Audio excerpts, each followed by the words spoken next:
Hi, everyone. Good evening. My name is Stephanie Acau. I'm a senior archivist here at the Library of Congress Music Division, and I had the pleasure of processing Anthony Braxton's papers. I just completed processing this week.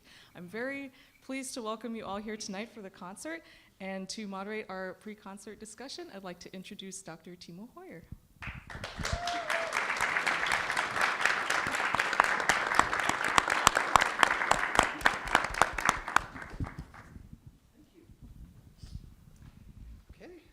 Welcome everybody.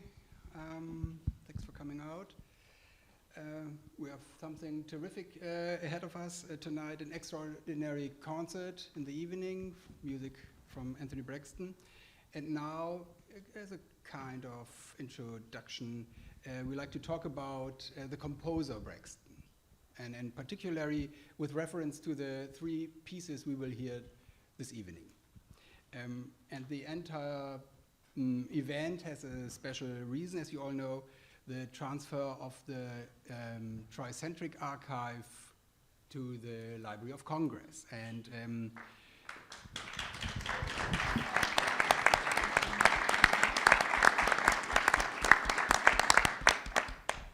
we will talk about that, of course, as well. We have about 45 minutes, and I started right now. 45 minutes, no questions from the audience, but maybe one or two. Yeah, okay, time goes. I'm Timo Hoyer, I'm from Germany, and I'm delighted and excited and pretty nervous, I have to say. I'm pretty nervous because everything is so amazing here. The city, this building, this occasion, this event, all the people here, fantastic musicians. So it's truly impressive.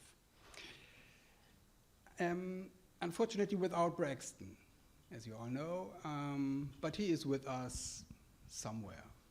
I'm sure of it. I'm a completely unknown for most of you. So let me say this. I owe this invitation here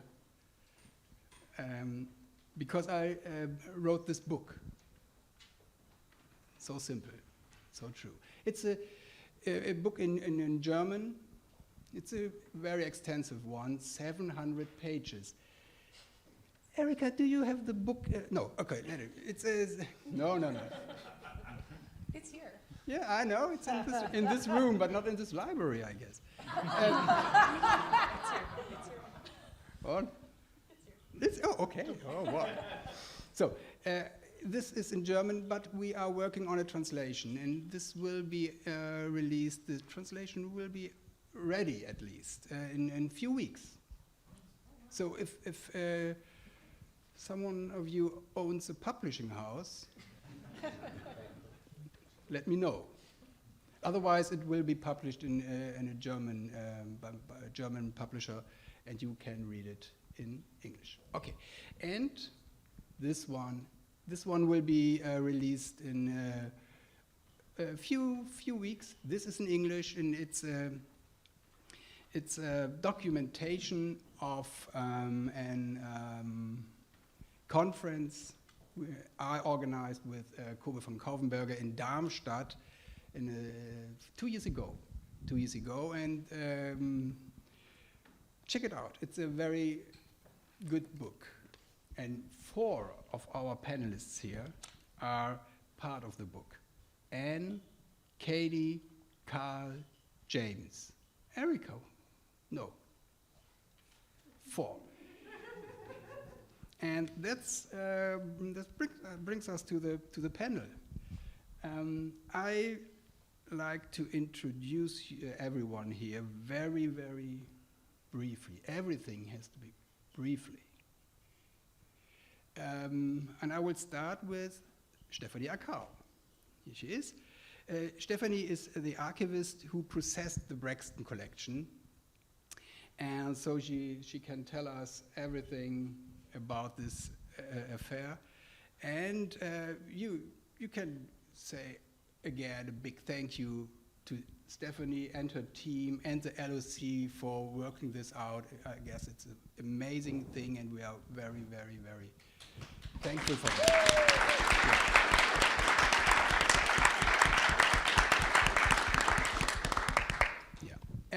Erika, she's a violinist. She performs in her own ensembles, and she played in various symphony orchestras in the USA and in Europe, including in Germany. Und eigentlich könnten wir auch auf Deutsch miteinander sprechen, machen wir aber nicht. Erika has worked with Braxton in several contexts. For example, she was concertmaster in Braxton's Trillium Orchestra, so his opera orchestra, once or twice? Twice. Twice. So, Erika Dicker.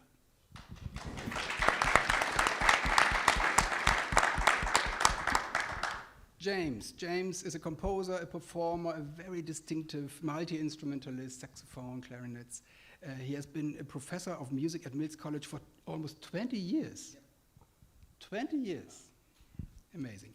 James studied under Braxton at Wesleyan University, and he is a longtime companion of Braxton and president of the Tricentric Foundation, the non-profit organization Braxton's. And if anyone is familiar with Braxton's achievement, then it's him, James Fay.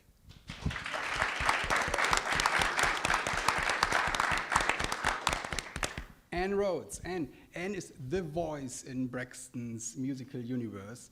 She plays a central role in all of his vocal projects. That means Trillium, the opera, and syntactical ghost trance musics, and Pint-Top Ariel music, and, as we will hear tonight, in Thunder music. Anne is also a former student of Braxton, and she is not only a professional musician and a professional mother, yeah, shouldn't forget that, but also an archivist at the music library at Yale University, where you can find the recordings collection of Anthony Braxton. Anne, welcome.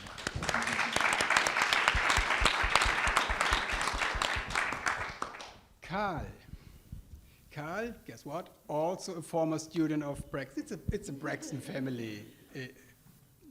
A unique composer. I love his compositions. Check out his recordings. And also, not just a professional musician, not just a professional father, but also an archivist at the Tricentric Foundation, of the Tricentric Foundation, and he managed this transfer a lot. And he has made significant contributions in developing the electronic components in Braxton's music. That means Diamond Curtain Wall music, Echo Echo Mirror House music, and tonight, Thunder music. Welcome, Carl.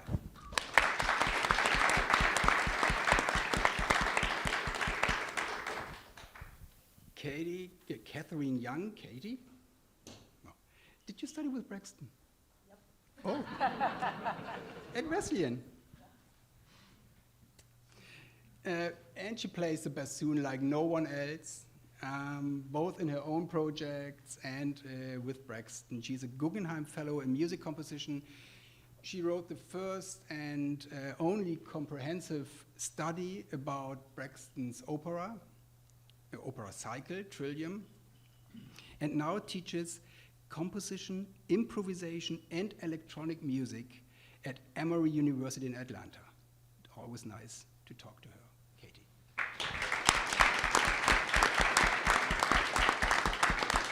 Okay, here we go. Let's start our conversation by talking about the special reason of today's event, the transfer of Braxton's musical materials to the Library of Congress. For Braxton, you can read it here. Okay. This is a very meaningful and very important issue. But he talks also about hard work, so that makes me curious about the project. And I like to ask you, Stephanie, and you, Carl, to tell us the background story about this project, who had the idea, how did it start, so things like that. What's the story about it? Sure, I can start. Thank you, Timo. The Tricentric Foundation Archive dates started in 2013, I think, right around the time that Braxton retired from his teaching position at Wesleyan University. And initially, a few of us went to Wesleyan to his office to gather all of the scores and his performance materials. And for the first 2 years, the archive lived in our den, Anne and my den. And there was an elderly cat who we were a little bit worried about being so close to all these important papers. There were hurricanes, there was a toddler. Yeah, there was a number of things that made it not an ideal location for the archive. But luckily in 2015, we were able to secure an office space where we could actually store the materials and start putting them into archival folders, organizing them. Luckily, Braxton was already highly organized with his materials. He had prepared everything in manila folders, originals, and everything marked. All his compositions are numbered, so there was a lot of work that he had already done that made the job of organizing his materials rather a lot easier, really facilitated that process. But it wasn't until probably the pandemic where it became clear that the archive really needed to be the priority of the Tricentric Foundation for a little bit of time. So at that point, we were able to put our focus on digitizing everything, getting the materials ready to be transferred to an institution, and we're very pleased that the Library of Congress has accepted this collection into the LLC. Yeah. Well, I want to thank Carl for all his work and anyone else at Tricentric who worked so hard to inventory the collection. That is not a normal thing that happens usually before we get composers' papers. And the amount of detail, everything was barcoded, and they gave us spreadsheets with dimensions and description. And for someone who has not performed Anthony Braxton's music and who wasn't incredibly familiar with it, that took a lot of the basically intellectual burden that can sometimes happen with music you aren't familiar with off of myself and our processing technician, Jada Twitty, who helped me process the collection. So I do want to acknowledge Carl's hard work. Yeah, I'd like to. Thank you so much. I should say that the other people really at the forefront of helping the collection get to that state were Zach Rowden and also Ann Rhodes, who helped really make sure that we were organizing things in a way that was up to library standards, which was very helpful. Thank you.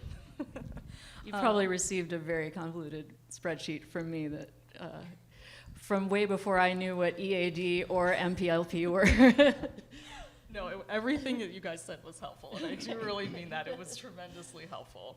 But the collection, I mean, just doesn't contain Braxton's music, and in addition to the amazing scores, some of which are in the display cabinets in Coolidge next door, you know, there's parts, and there's annotated parts, there's annotated scores, there's sketches, and it also contains a lot of his course material from his time both at Mills and Wesleyan. You know, Braxton taught for decades and mentored scores of young musicians, and now look at all of, including those that are sitting here, and to have his notes when he was coming up with ideas for classes is something that you don't often get, even with composers who are also, you know, had this professorship as another job. So that's really amazing, and some of, I think, the most interesting components of that part of the collection is that you can definitely tell that Braxton is has a very holistic view of music. Often in music, it's really easy to become specialized in just one topic or one time period, and it's very clear that Anthony was not like that. His course handouts have some of the favorite parts of the handouts that he would give to his classes that show lineages, he would call them, and it would trace, people, saxophone and jazz, and he would list out, decades and decades of soloists and show how they were all linked to each other. He taught a course on women in creative music, and he would have these charts of how people's work was related to each other, who taught who, and how they would branch out from there. So there's a lot to be found in the collection, and in addition to the music, and we're very pleased that you guys chose us as the stewards. Yeah, can musicians who are interested in the materials, can they borrow the scores here from the library, or is that still that the people have to go to the Tricentennial Foundation? Yeah, we're actually not a lending library. Yeah. So, because most of our, a lot of our material is special collections, and so we don't lend the unique items, but we're happy to answer any questions. They're welcome to come here and study whatever they would like to, and then we can also put them in touch with Carl over at Tricentric. And, he can tell them about publisher information and how they are able to obtain the music if they want to perform it. Okay. And apart from Braxton, what collections of contemporary, let's say, avant-garde or experimental African-American musicians are already part of the library? Yeah, Yeah, we the have, collection. I think Anthony's music is a great fit for a lot of reasons. We have, not just great jazz collections. We're home to Max Roach's papers, as well as Eric Dolphy, who I know was an influence on Braxton, Charles Mingus, but we have avant-garde musicians as well. Roger Reynolds is one that comes to mind. Martin Subotnick, who was one of the pioneers of one of the earliest synthesizers. We also have that, so if you guys, it works now. If you ever back and you want to play with it, it's working. So I think that Anthony's collection fits in really well with what we have. Yeah. Okay, thank you for the information. Are there any other questions from this side to this subject? Transfer the materials from the foundation to the library? Questions from the audience? Kyoko. There are many institutions who will take in archive papers. What was your reasoning for matching it up, deciding that LOC was your appropriate one? That's for Carl. or James. Carl or James.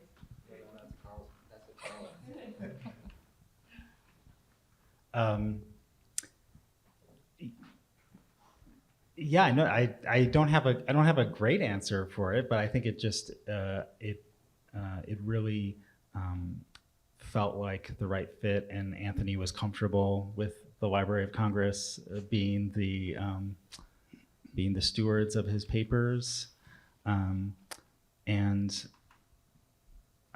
yeah. I guess I request no more hardball questions from the audience.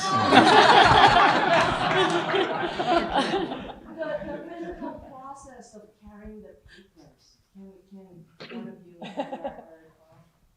Sure, yeah. It was back in May of last year, thanks to Vin Navarra and others at Library of Congress, we were able to, we had everything in the archival boxes. They sent people to pack everything up. I thought I was going to have to help, but they didn't need my help. They just did everything and packed it into a truck and brought it here. And I received word that it was delivered, and yeah, it was a great relief. Going from these papers are in my den to they're in this office building to they're safe at the Library of Congress. That was a great relief. Yeah. I have a question. Will the collection be digitized? Is that part of the Library of Congress's process? It depends mostly, one, in how we can work it into a queue, but also a lot of our digitization depends on whether or not we have the rights to do so. So it depends.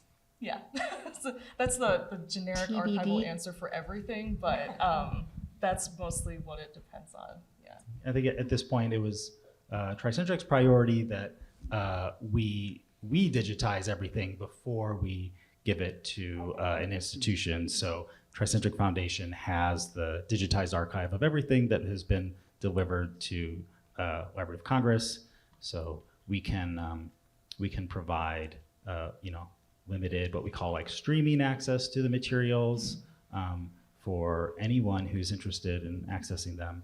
And then I think, long term, Tricentric Foundation's mission is going to, more and more move towards documentation of pedagogy, performance practice, making sure that people have access to information on how to interact and perform these works, because it's not, his music is not just the scores, it's also performance practice, and then the individual musician's contribution to that performance.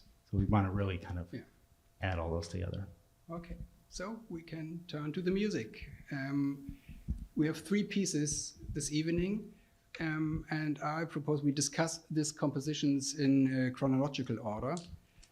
And so we start with this one, composition number 100 for 15 instruments, from 1981. This is one of Braxton's most frequently performed ensemble or orchestra compositions. I know of 16 different recordings, and so there are many more performances. Who of you has played this piece before? Okay. And who of you would like to share memories or experiences? James? Give us some memories. Well, I mean, the earliest memory is probably the scariest one because it was in his ensemble class, and that was rather inexperienced, as you know. So it's a piece that it's from a series where it was a very tightly interwoven switching between fairly difficult notated material and improvisation. So a piece that's related to this piece is composition 98, which is for quartet, which is probably the most extreme version of that, where you're constantly switching every maybe 3 or 4 bars on the average between improvising a very quick set of materials and then switching to fairly densely notated material. So he actually talks about how, I can't remember what he said, you probably know, like 30% of the structural material for composition 100 is actually drawn from 98. And curiously, composition 98 itself was derived partially from composition 82, which was his 4 orchestra pieces of piece. So he was kind of deriving pieces from other pieces. It's an interesting process. But playing this piece without having a lot of experience doing that was kind of daunting, because you constantly switch between things, right? And when you're improvising, you're trying to think about what to do at that moment in the context of the ensemble, but you also have to count because you have to jump back into a notated material in maybe a few bars. So I remember just trying to understand. It was very exciting for me because it was kind of the music I didn't encounter before. The methodology was new to me. So it was frightening because I was getting lost, but it was also really exciting to be in this thing that I kind of loved but didn't know was possible or existed before. So it was very exciting. Yeah. If you turn your head, you can see this is what Braxton wrote in his composition notes about 100. And he talks about multiple notation, and we can talk a little bit, I guess, about multiple notation. You can see it here. It's a sample from the score. And this question goes to James and Katie. Can you talk about the architecture of this piece? Well, how do you play this? I mean, and what does it mean? Professor? Professor. The architecture. You got some ideas? Erica has some ideas. I have some ideas. No, it's really, what's really remarkable about this piece is, first of all, like the density of the orchestration, or the contrast between moments of density in the orchestration, and then suddenly these very almost like weird pastoral clouds that sort of appear. And yeah, so structurally, we're always traveling on a journey between various strata. I kind of imagine like that we are all aircraft traveling through sort of the layer cake of, like an airport zone. And that Anthony's kind of just like laid out our flight paths. And some of us encounter like high little cirrus clouds, and some of us kind of, whoa, we're going through a thunderstorm. And then others, we're just kind of taking it easy and sticking to language music type number 3. I mean, and so what's really wonderful is the numbers that you see here. These are sort of the overarching language types that the performers of a given line will sort of solo on. But yeah, again, it's just there are like these clusters where some people are high up in the clouds and then others are sort of more. Maybe some of you have to explain what language music is. Sure. Maybe I can contribute a little here, which is it's a system of 12 sound types that Anthony developed initially through for his solo improvisation practice, right? Please jump in here if I'm getting anything wrong or you want to add something. But each of them, and so we start with language music type 1, which is long sounds, and then we have accented long sounds, trills, and then we get all the way to 12 and we have sub-identity formings. And so we're talking about, it's not just like, the kind of strata, again, of sort of musical parameters are kind of always jumping around as well, even within this system that he has developed. And I think it's beautiful as like a solo practice, which if you listen to for alto, you can map. And so then you can combine them, long sounds and trills. And you can really hear which language types he's using in those different solo improvisations. Then this becomes a sort of grounding platform through which I think he helps himself compose, and he talks about using it for his compositional process, as well.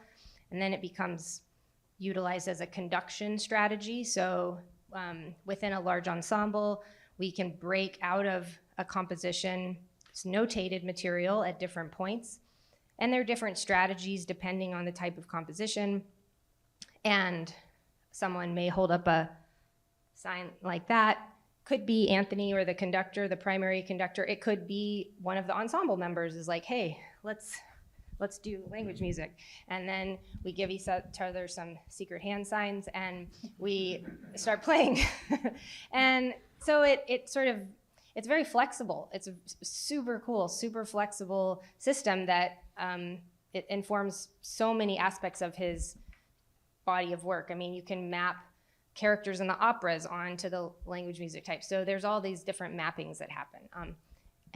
So throughout this piece, we all have these different moments where we're asked to move into different language music improvisations, like James was saying, for just a few bars here or there. And I love what Erica was saying about the different layers. And, it's a very dense piece at times with lots of contrapuntal lines, and it seems like it's just a lot of stuff happening. And then all of a sudden, doing, there'll be this like super cool unison. So I think that's really exciting. And listening for the way there are all these independent lines that then seem to almost magically align is pretty fun. Do you need to have studied with Braxton to understand the score or to play the score, or can every skilled creative ensemble play it right away? I mean, that's a really good question. I think among all of us, we're very concerned about sort of the longevity of Braxton's music and performing it without him. And I mean, that's why we owe such a debt of gratitude to Carl, the Tricentric Foundation, and to the Library of Congress for helping make these materials more accessible. And that said, the system notes, which can be accessed through the Tricentric Foundation website, are just like a great sort of diving board in which to bounce off of into this. I mean, my first experience is playing Braxton's music. We're visiting Katie when she was a student at Wesleyan and going to Braxton class and having sort of like, again, like this terrifying moment of, oh my God, composition 173, I don't know anything. But I think with just like a little bit of information, you know, what I've gleaned from Anthony and all of his incredible students and collaborators is that doing is the best way, the best means to really learn, and just diving in and trying. And the understanding comes the more you engage yourself with Anthony's music. I'll just add that I think for a large part, it is a very elaborate, complex world. But like any music, you know, there's a performance practice that you can dive into. You can kind of figure out how it was done, you know, how did they play the violin, you know, Bach violin sonata partitas, like how do you do those, you know, quadruple stops? And just like any other musical question, when you're engaging with a performance practice or period, there are questions. Here, it's a different set of questions. But I think Anthony in particular would want people to come fresh and be open. You don't have to know everything. In fact, it's impossible, and it's kind of not the point. And I think actually this composition is interesting in looking at that, because the way he uses language music was different, right, before. And at the time when he did 100, there wasn't that same category 12. There was a very he oftentimes made different language sheets, sometimes for specific instruments. And so the way that he was thinking about languages, and before that he was making pieces that he called cell structure pieces that were just without notated material. So even for Anthony, for a piece that was done in 1981, he would think about it differently himself later on, right? And the way that he might tell people to play, or how people can think about what they want to do with it, would be different in 2000 than when he first did it in, I think, New Haven in 1981. So it's an evolving practice regardless, right? So I think it's important for people to feel free to dig into the historical practices, to kind of find out how he might have done it in 1981. But it would be wrong to feel limited without having that knowledge, because that's not how he does it himself. Okay, fine. Good. Let's move to the second piece. This one. Ghost Trance music. Braxton started with a new restructuring his system in the mid-90s, and the first prototype or concept was his Ghost Trance music. But I like to ask Erika, because she is an expert of Ghost Trance music and she will perform it tonight. So can you tell us a little bit in general about Ghost Trance music? I know you can. And I will show some samples of different species from Ghost Trance music. But certainly, what's really interesting about Ghost Trance music is that Anthony deliberately designed it as a means to connect all of his musical universe. So these pieces of music include portals through which performers can jump off the page and dive, like the circle means to leap into language music improvisation, if you will. The triangle means to jump to a piece of secondary material, which is included in a folio at the very back of the composition. And then the square is for tertiary music. And those can be that can be any other piece in Anthony's world. In the catalog. I mean, it could be like a solo line from an opera, or like a one part from Composition 100, for example. Anthony was inspired by the Native American ghost dance music, which was a ritual when Native First Nation tribes were all sort of forced into areas together that became sort of a shared communal ritual, I should say, in which people would sing and just basically have like march relentlessly in order to contact their ancestors beyond like the curtain between the living and the dead. And that really learning about that really affected Anthony. And so he wanted this to kind of be like that march, like traveling between the current and the whatever else, the multi-dimensions of his imagination. So that's how, I mean, anyone can jump in, but that's my understanding of how the music came about. And there are 3.445566 different species of this music. The first species is kind of just very basic, like marching stemless eighth notes one after another, very continuous. A second species, and then you get like a few tuplets here and there. So it was kind of his first foray into this idea of having just basic connective tissue that a performer could use to kind of begin their journey into his world.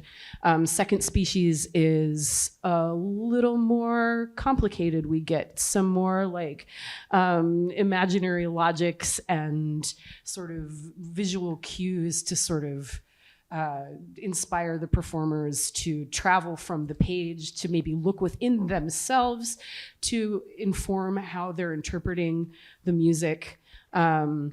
And then third species becomes even more complicated. One begins to see notational legends involving color coding, really complex, complex rhythms. And yeah, so this is 359. I can't remember but yeah, then we get into, this gets even more complicated with accelerator class, in which there's much more graphic notation. And that's kind of like the long-winded description of what this is all about. 222 kind of is early second species, ghost trance music. And what I find so unique about it and what distinguishes it from everything that came after it is that it was initially conceived for violin and piano. And generally, all of Anthony's music, but especially ghost trance music, is open instrumentation. So, and I should say that 222 was initially premiered here at the Library of Congress. So it's a great honor to be performing it this evening. But back to what distinguishes it, in the dedication in the beginning, there is an instruction with sort of dashed brackets, which indicate for the performers to change function, however they see fit, change octave, change clef, change articulation, voicing register, whatever. And so that I find really fun as a performer, to just kind of like, whoa, it's suddenly like you're taking a swift turn around a corner and like, wow, what comes next? So that's what makes this composition particularly exciting for us to play. I hope that covered just about everything. Of course. And would you talk about syntactical ghost trance music? Oh, sure. So syntactical ghost trance music looks a lot like what you're seeing here in all the various through all the different species. But there are vocal syllables written to go along with each note. And they are sometimes just a syllable, not many words in there. Sometimes some of them are numbers, some of them are letters. I can do something that sounds like it just to give you an idea. So you would be like H 7344 W. That's not like a direct. Oh, thank you. That's not a direct quote from any of. But that's sort of, you get the idea. And actually, the first species with no with no syntax is incredibly hard for a singer. Even if you take a consonant and put it on the beginning, it's How just do you approach wailing. that from a performance practice standpoint? Sorry. How do you approach that from a performance I mean, practice you standpoint? can always take breaks. And in fact, I mean, these are also hard for a horn player. I've seen horn players take breaks and sing.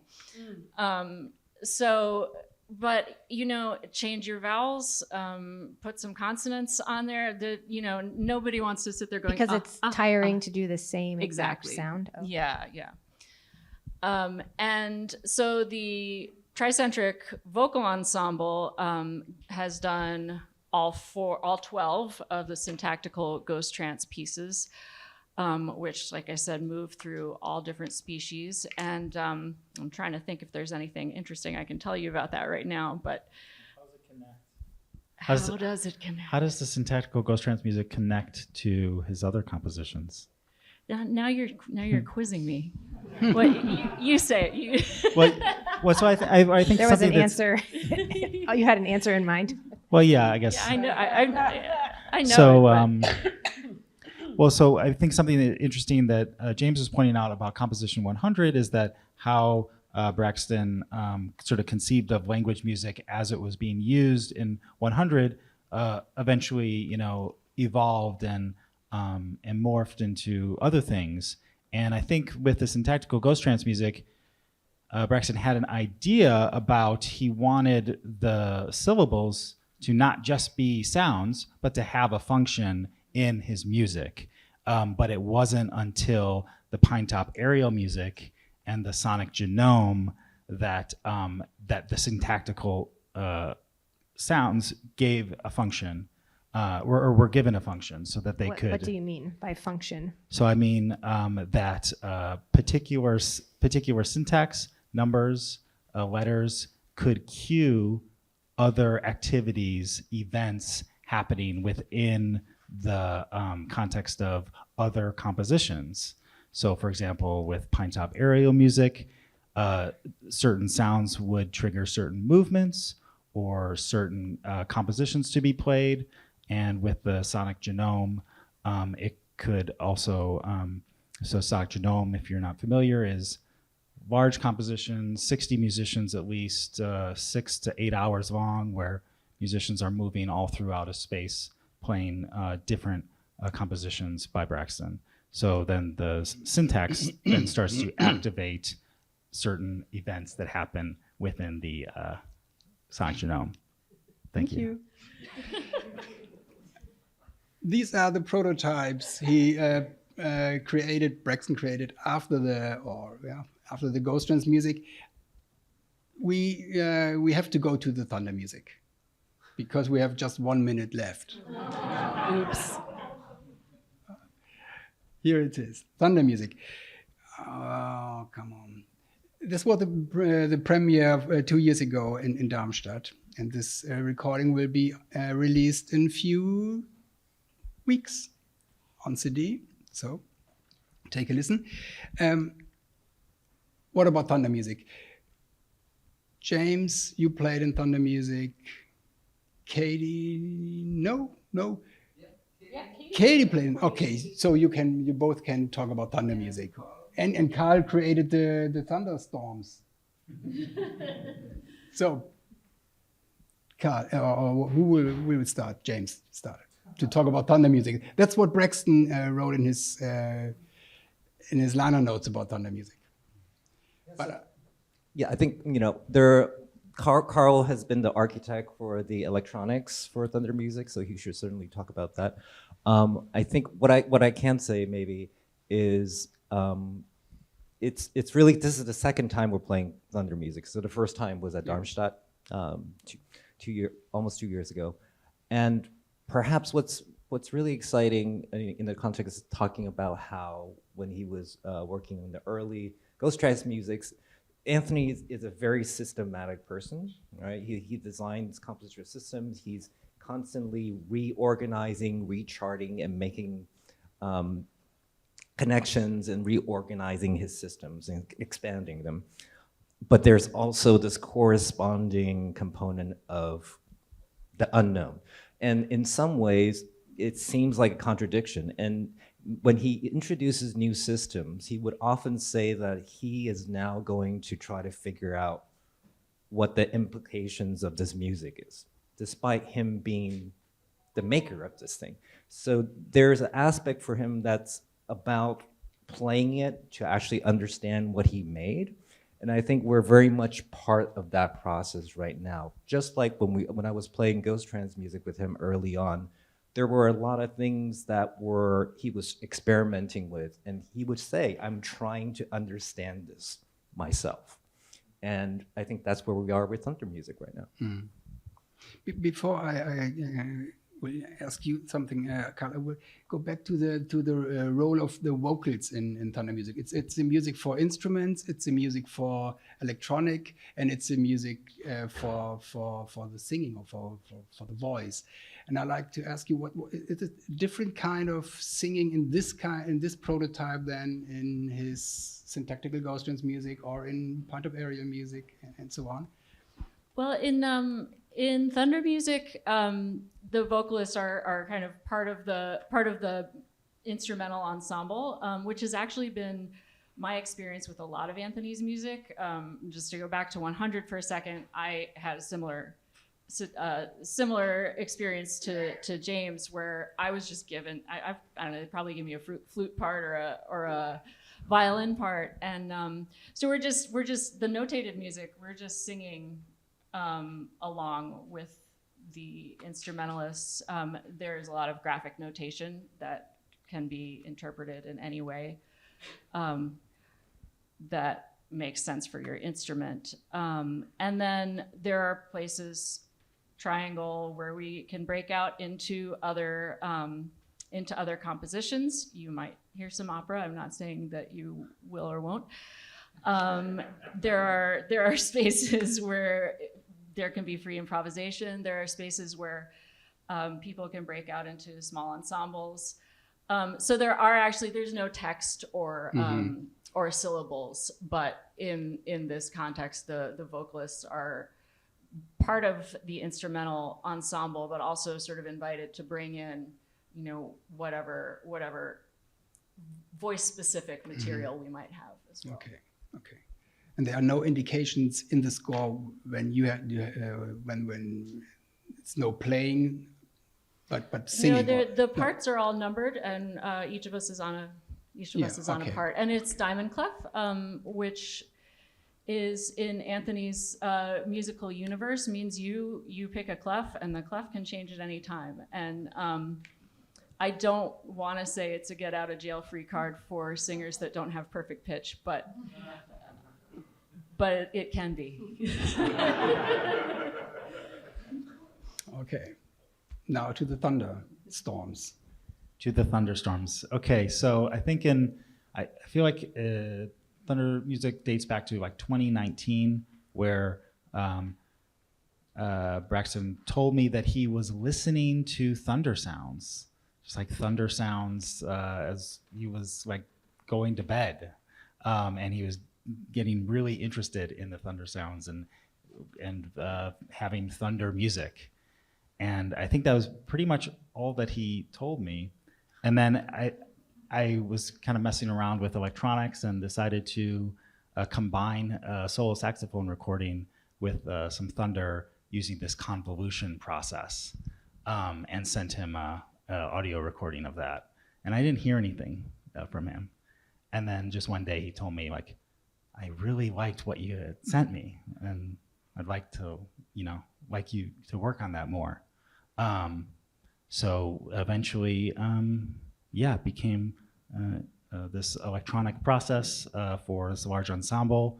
I think what's notable about it from an electronic music perspective is that the way it's designed, every member of the ensemble is given a controller to be able to control their own track, their own instance of the thunder music that allows them to control the volume of thunder, volume of animal sounds, volume of convolved thunder sounds with their own instrumental recordings, and create this mixture. I think that giving each musician that kind of agency and control over the electronic backdrop or electronic soundscape is very much within Braxton's performance practice, because he's very interested in giving the musicians agency to direct the music in one direction or another. So I think that's most notable. And how do you play this? How do you play? You have to come to the concert to find out. Oh, come on. Do you have an idea how the music will sound tonight, or should sound, or not? An idea, yeah. We have some ideas. Some idea, okay. Yeah, me too. Okay. Are they the same idea? I get terrible signs like this from the background.